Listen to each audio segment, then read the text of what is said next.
Life is not a straight road, it is a series of cycles. Each cycle has a beginning, a middle, and an end, yet endings are often the hardest part for us to embrace. We cling to what is familiar, even when it no longer serves us.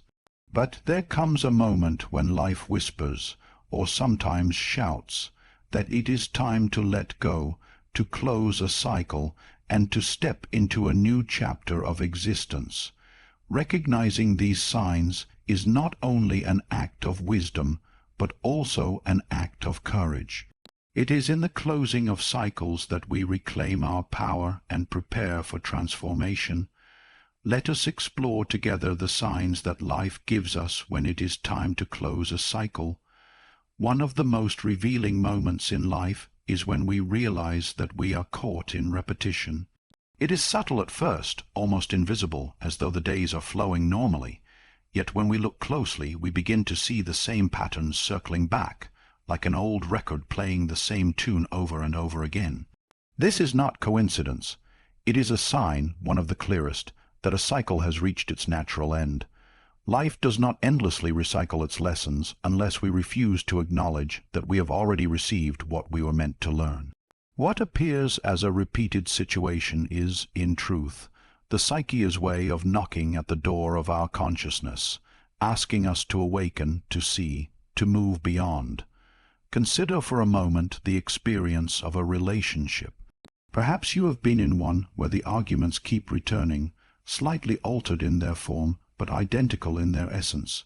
You speak, they speak, you apologize, they apologize, and for a short while peace returns. Yet soon the same fracture reappears. It is as if both of you are orbiting the same conflict, trapped in its gravity. This is life showing you that forward motion has ceased. The relationship is not evolving, it is only repeating itself. And repetition, though it masquerades as continuity, is the very opposite of growth. Why do we endure such cycles? Often it is because familiarity feels safer than transformation. To remain in what we know, even if it causes us pain, seems less frightening than to step into what is uncertain. But the truth is that what we fear most, the unknown, is the very space in which our soul can expand.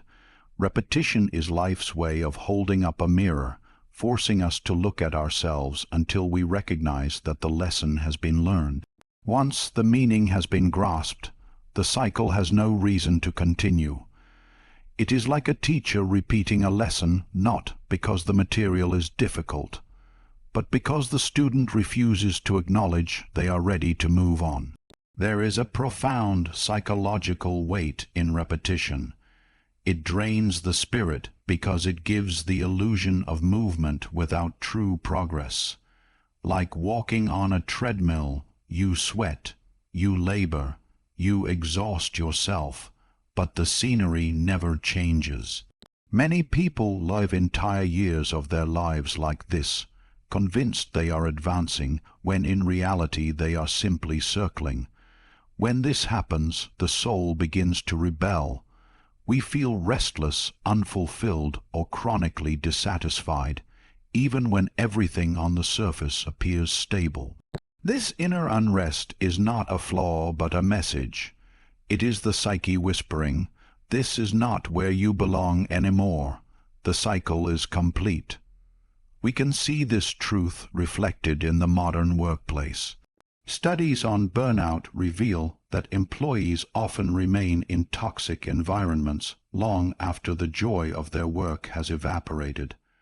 They endure the same exhausting routines, the same conflicts with colleagues, the same creeping illnesses brought on by stress. They tell themselves that leaving is too risky, that security is more important than change. Yet month after month their bodies suffer, their spirits wither, and their lives repeat the same unhealthy patterns. The body in its wisdom often knows the truth before the mind admits it. This cycle no longer serves you. The headaches, the fatigue, the anxiety, these are signals that you are living in a loop that must be broken. Repetition can also manifest in personal habits.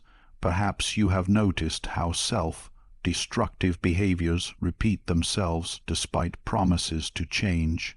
Someone might resolve never to return to harmful drinking, yet finds themselves in the same situation again weeks later. Another person might leave a toxic friendship, only to find that their next companion mirrors the same traits. This is not mere chance. The repetition of behavior reveals that a lesson has not been fully integrated.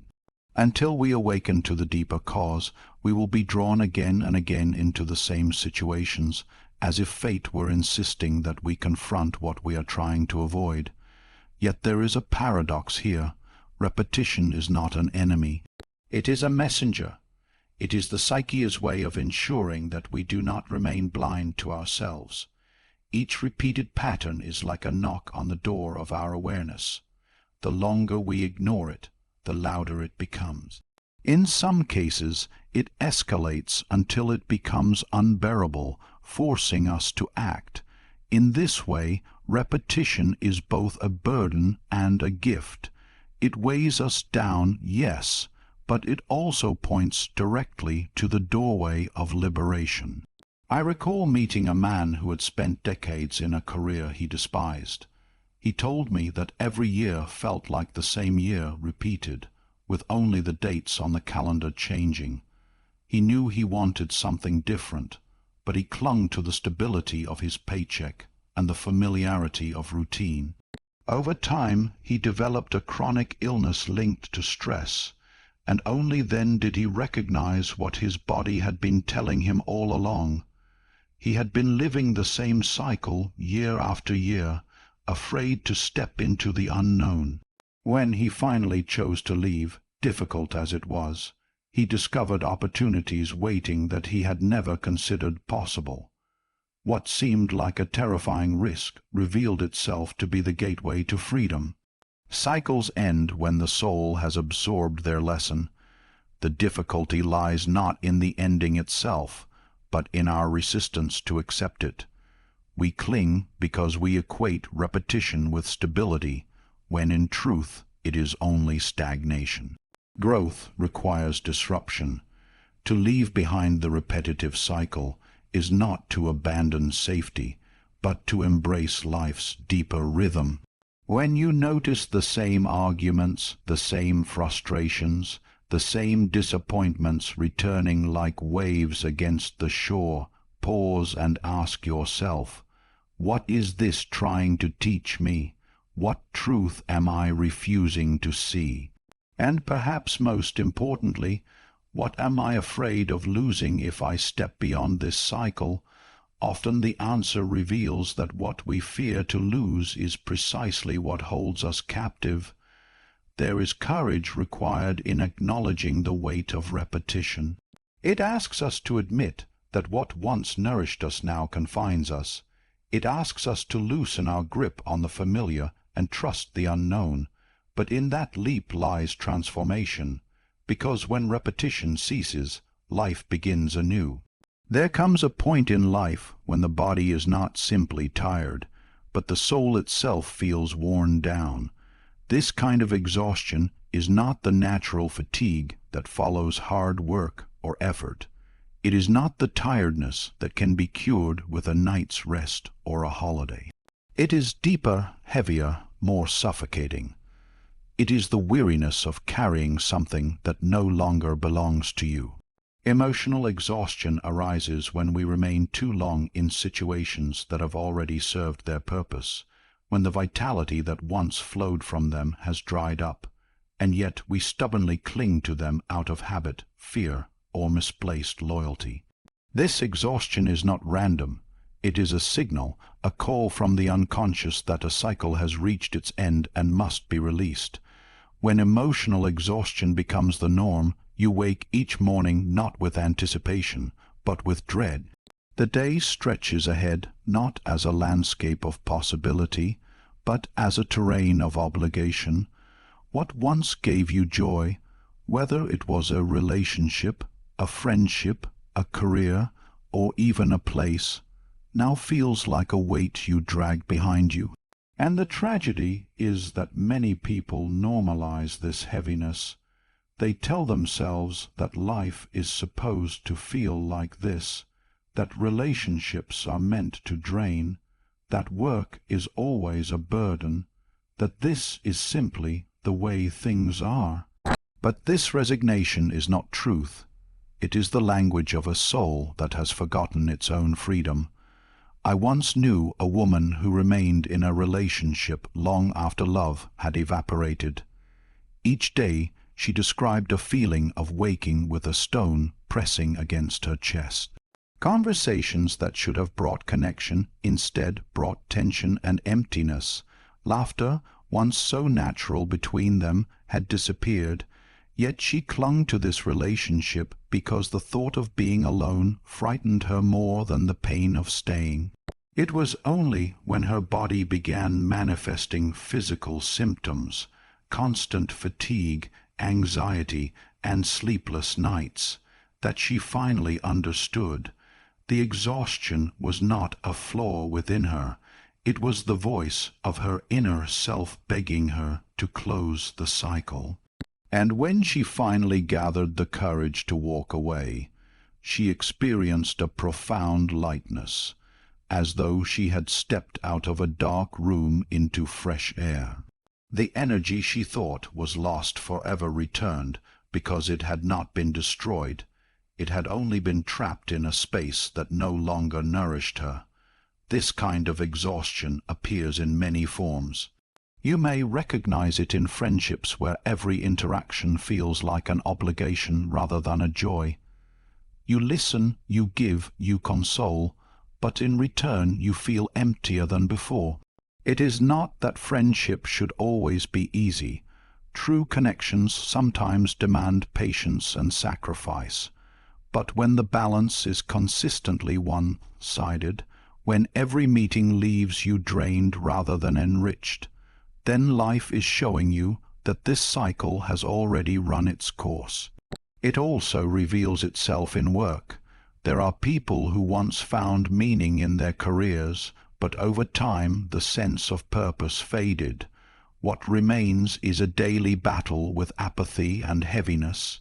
They dread Mondays, they watch the clock tick in endless boredom, and they return home depleted, unable to muster joy for the people and activities they love. They often justify this by saying, "At least it pays the bills," or "This is just how adult life is." But deep down, they know the truth. Emotional exhaustion is never a requirement of life. It is a warning that you are living in a way that denies your essence.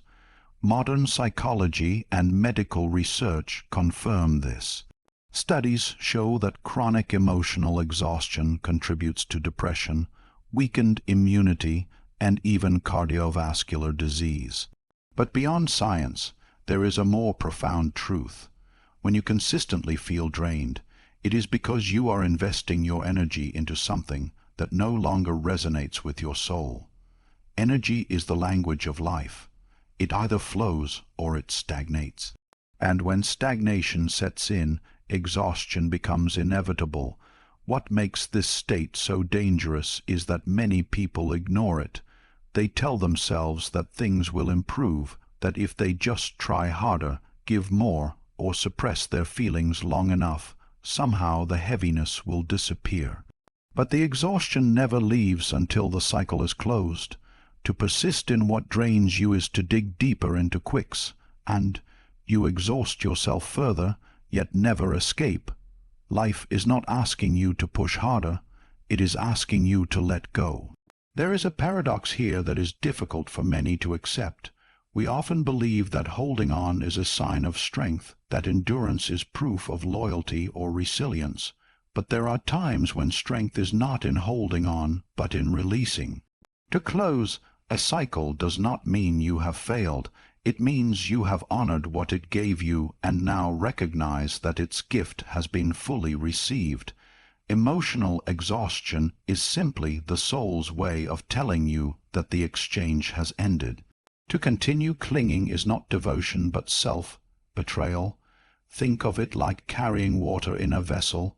In the beginning, the water refreshes you, but over time the vessel becomes empty. You can continue carrying it, but it no longer nourishes you. The weight remains, but the gift has gone. Emotional exhaustion is like carrying that empty vessel day after day, convincing yourself that if you grip it tightly enough, somehow it will refill itself. But life does not work that way. To drink again, you must set down the empty vessel and seek a new source. When people finally dare to close a cycle, the transformation is almost immediate. The weight that once seemed like an inseparable part of them lifts. The heaviness gives way to clarity.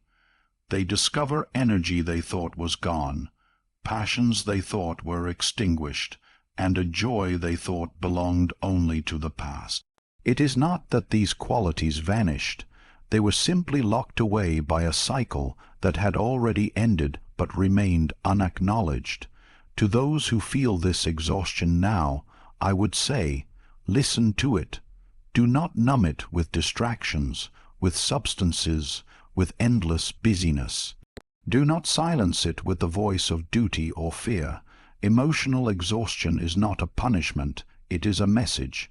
It is life's way of telling you that you deserve more than to merely survive.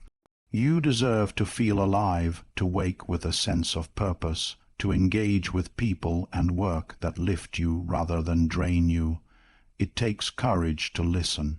It may require walking away from a relationship that no longer brings life, or leaving a job that suffocates you, or creating distance from a friend who diminishes you. These choices are not easy, but they are necessary. For to remain in emotional exhaustion is to abandon yourself. And when you abandon yourself, you cannot give anything meaningful to others. When cycles strip us of energy rather than breathe life into us, it is not a sign of weakness to let them go. It is a sign of maturity, of deep inner listening. It is the recognition that life is too precious to be lived in constant depletion. And when you finally honor this truth, when you step away from what drains you and open yourself to what restores you, you discover that exhaustion was never the end. It was the beginning of your awakening. We are not born to remain the same. Every fiber of life itself moves toward growth, expansion, and transformation. Just as a seed contains within it the potential to become a tree, so too does every human being carry within them the potential to unfold into something greater than they are today. Growth is not a luxury, it is the very law of existence. To deny it is to deny life itself, and yet many of us find ourselves in places, relationships, or states of mind where growth has become impossible. Not because we lack strength, intelligence, or potential, but because the container in which we live has become too small for the soul that inhabits it. Think of the tree planted in a small pot. At first, the pot provides safety. It gives the young tree stability, soil, and nourishment. In those early days, the tree thrives, but as its roots spread and its branches stretch toward the sky, the very container that once nurtured it becomes a prison. The roots begin to twist around themselves, searching for more space, and the growth slows, then stops. The tree is not flawed, it is confined. So it is with us. There are cycles in life that once supported us, perhaps even saved us, but if we remain in them beyond their time, they turn into cages. This is why many people wake up one day with a deep sense of suffocation. They feel stifled, uninspired, restless. They once believed they had found their place, but now that place feels too small. Perhaps it is a job that once offered excitement, but now feels like a chain. Perhaps it is a relationship that once brought joy, but now hinders the unfolding of who they are becoming. Perhaps it is a way of thinking, a set of beliefs, or even an identity that once provided structure, but now feels like a mask. Growth becomes impossible not because the individual has failed, but because the cycle has completed its work. I once knew a man who had dedicated his entire life to a career in a company he had joined in his youth. In the beginning, the work challenged him, taught him discipline, and gave him opportunities to sharpen his abilities. For years he felt proud, energized, and useful. But slowly the challenges diminished. He knew every corner of the work, every demand, every pattern. What had once been a fertile ground for growth became monotonous. Yet he stayed year after year, convincing himself that loyalty was more important than fulfillment. By the time he retired, he confessed that his greatest regret was not leaving earlier to pursue something that would have stretched him, demanded more of him, allowed him to expand. The pot that once nurtured him had become his prison, and he had chosen to remain inside. We see this same truth in education. A child in primary school absorbs knowledge at a rapid pace, but eventually the material becomes too simple, too repetitive. To force that child to stay at the same level is to suffocate their potential. They are ready for new challenges, ready to expand their mind, but if they remain confined, their natural curiosity begins to wither. Growth always requires new soil, a larger space, a new challenge. What is true of children in school is equally true of adults in every stage of life. Creativity, too, suffers when growth is stifled. Have you ever noticed how your imagination seems to dry up when you are stuck in the same environment, surrounded by the same patterns, having the same conversations? Creativity is the soul's way of reaching for new possibilities, but if the environment does not support it, the fire dims. You may even begin to believe that you are no longer creative, that your curiosity has died, that your ambition has deserted you. But the truth is that none of these qualities ever leave you. They are only starved by confinement. Replant yourself in new soil, and they will return with force. Relationships can also follow this pattern. Two people may come together, and in the beginning both flourish. They learn, they grow, they support each other's unfolding. But sometimes, as each person changes, the relationship no longer provides space for that change. Instead of expansion, there is suppression. Instead of encouragement, there is control. What once felt like love begins to feel like limitation. This does not always mean the relationship was a mistake. It may have been exactly what was needed at the time.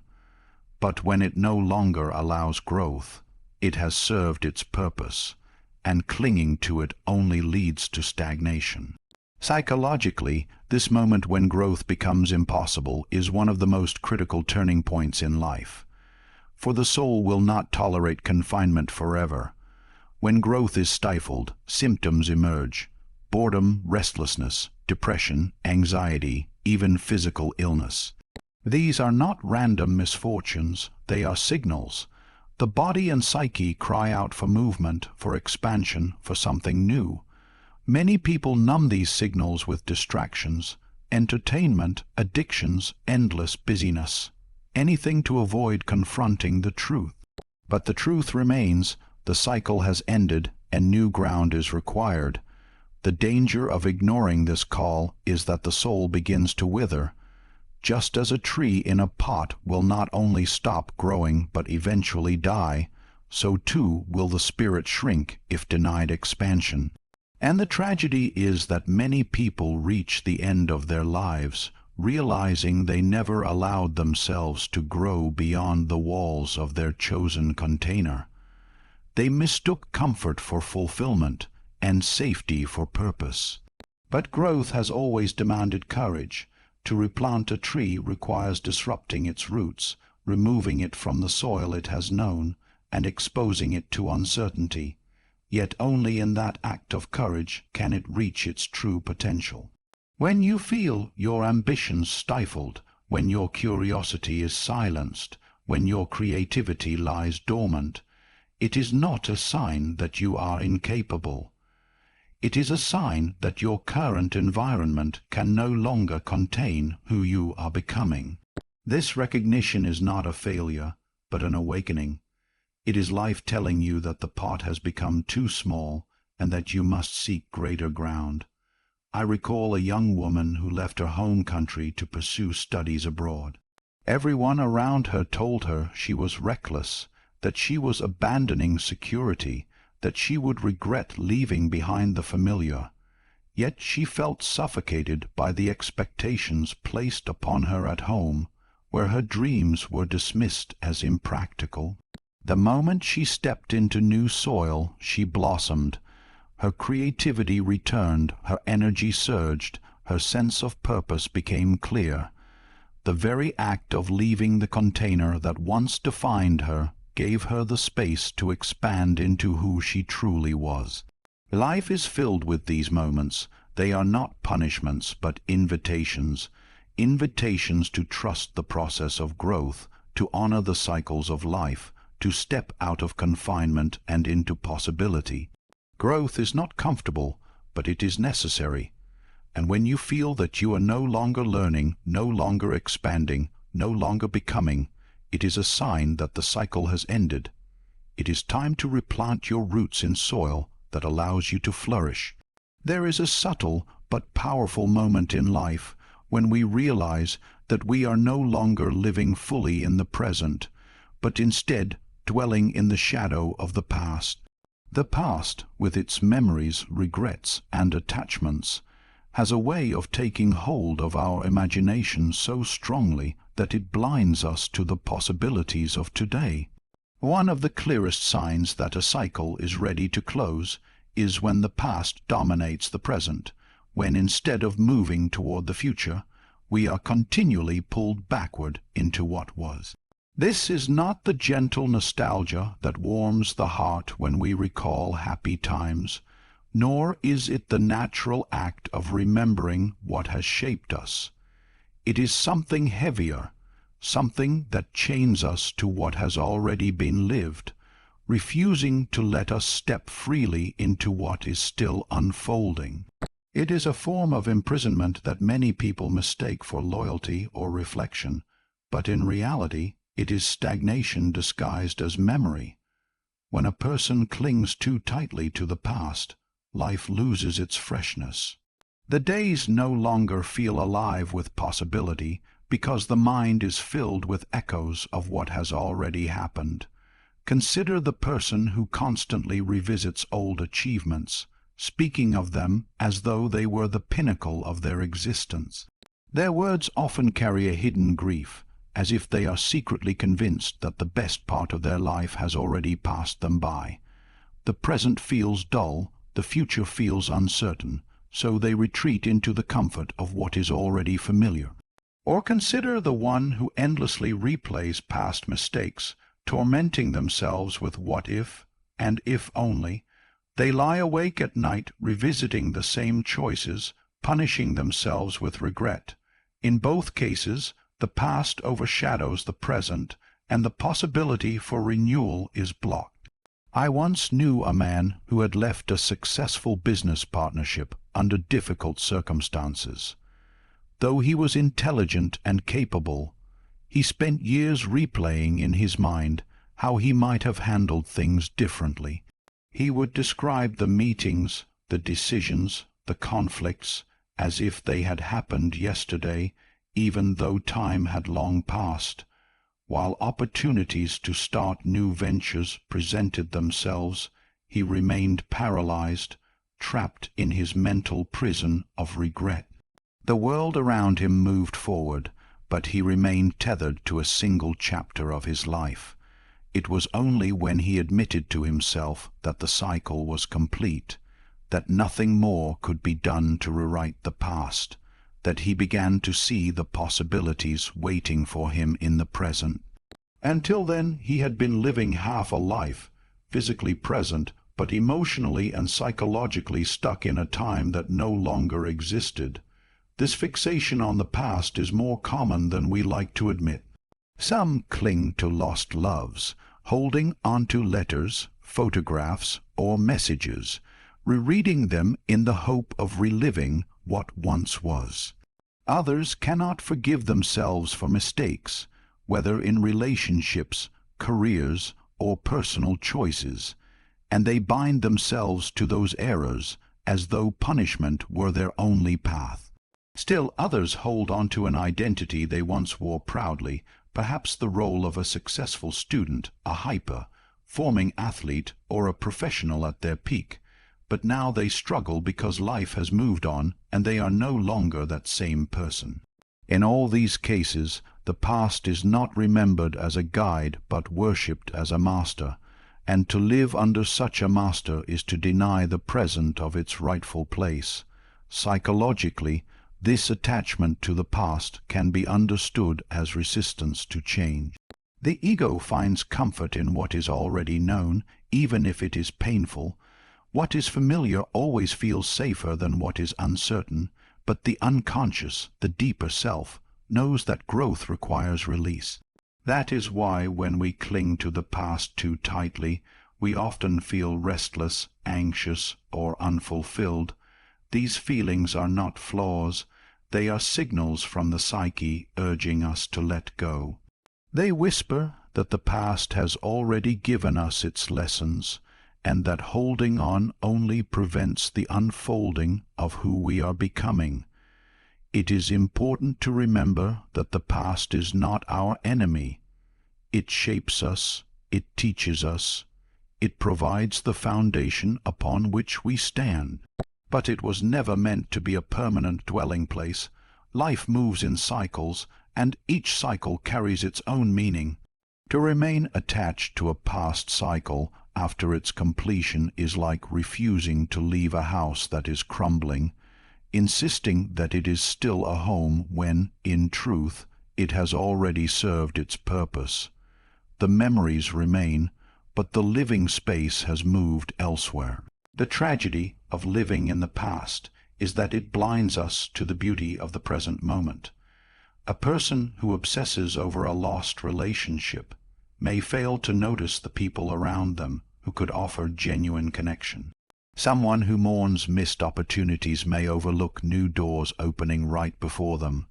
A person who clings to former achievements may never dare to explore new talents waiting to be discovered.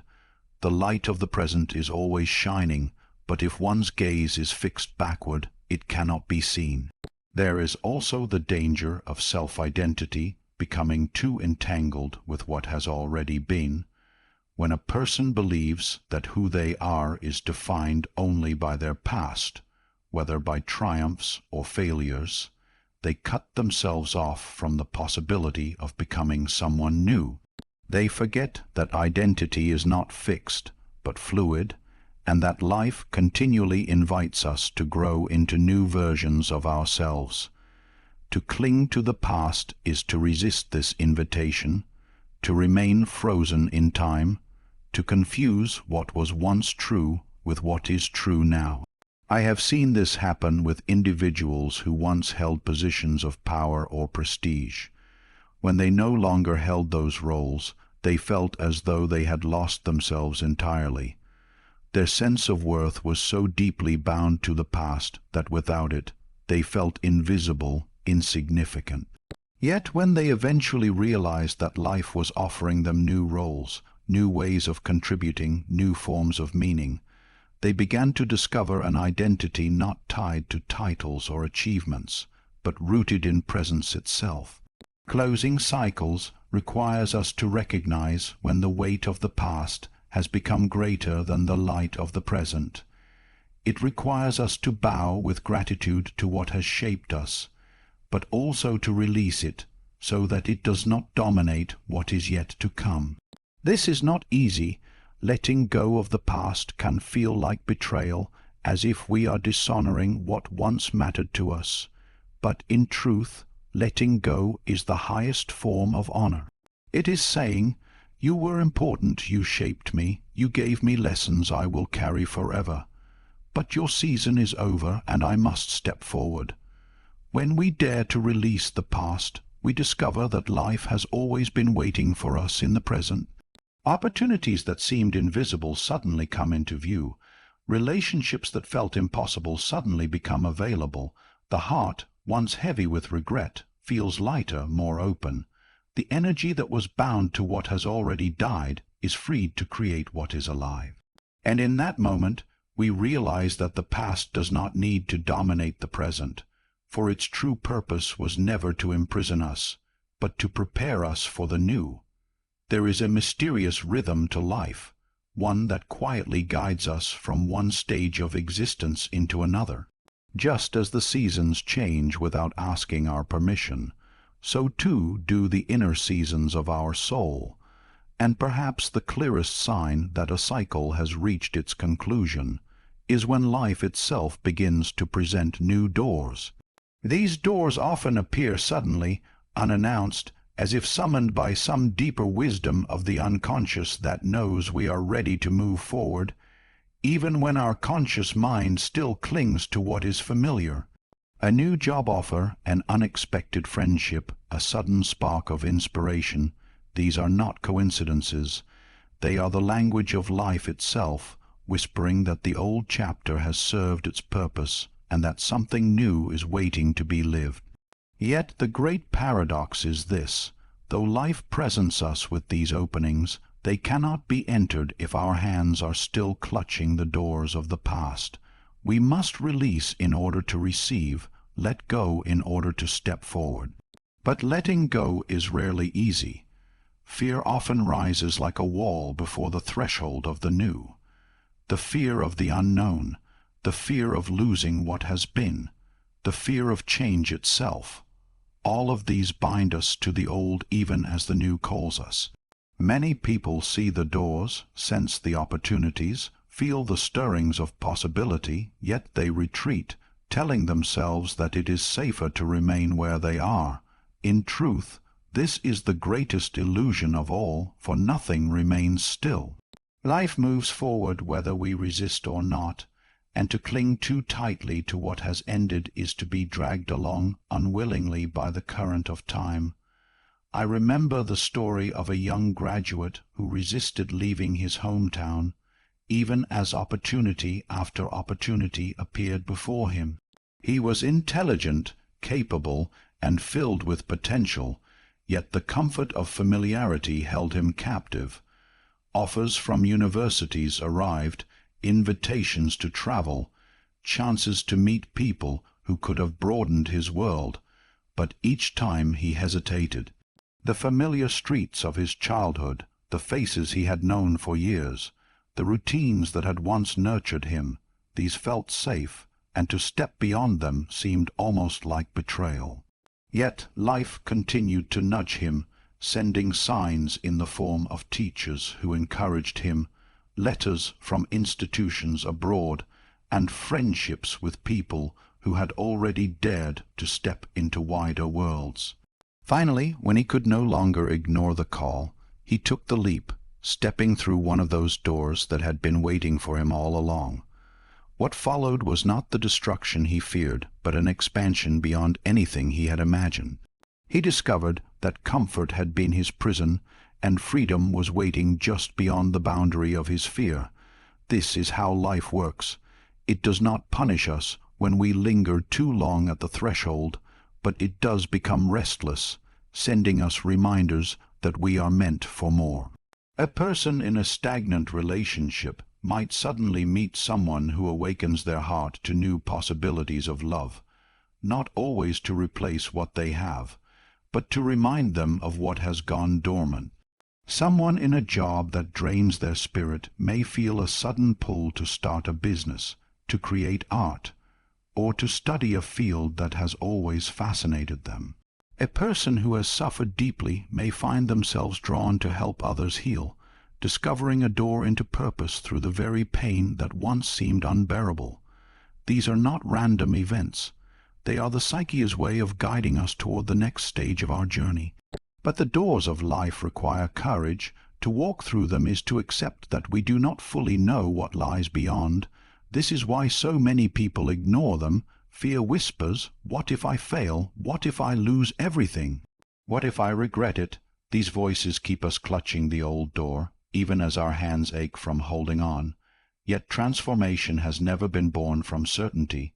It has always been born from stepping into uncertainty with faith that life itself is wiser than our fears. Every story of growth, every tale of discovery, begins with such a moment. Think of the countless individuals who left their homelands in search of a better life. History is filled with their stories, men and women who stepped onto ships, trains, or planes, carrying little but hope, leaving behind the safety of the familiar to embrace the unknown. Many of them were terrified, yet they knew that if they remained, their lives would wither. The new doors life presented them required courage to enter. And it was through that courage that generations after them were blessed with opportunities they themselves could scarcely have dreamed of. On a more personal scale, think of the countless people who discovered new talents, passions, or callings only because they dared to follow an unexpected nudge. How many musicians picked up an instrument by accident? How many writers began with nothing but a stray idea scribbled in a notebook? How many friendships and loves were born from a chance encounter? These doors are not accidents. They are life's way of reminding us that endings are never just endings. They are transitions into beginnings. The tragedy is not that life presents too few doors, but that we too often ignore them. We dismiss them as coincidences, as impractical dreams, as risks not worth taking. We tell ourselves that it is better to endure the discomfort we know than to risk the unknown we cannot predict. But in doing so, we rob ourselves of the very expansion we are meant to experience. To ignore the doors life places before us is to deny the natural rhythm of growth, to resist the flow of our own becoming. The truth is that these doors will continue to appear until we finally step through one. They are persistent because they arise not from outside us but from within. Life presents them because our deeper self has outgrown the old cycle, and the soul longs to move forward. If ignored, this longing can turn into frustration, restlessness, or even despair.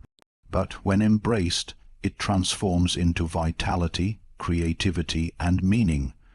When new possibilities arise, whether through relationships, work, creativity, or personal awakening, it is not by chance.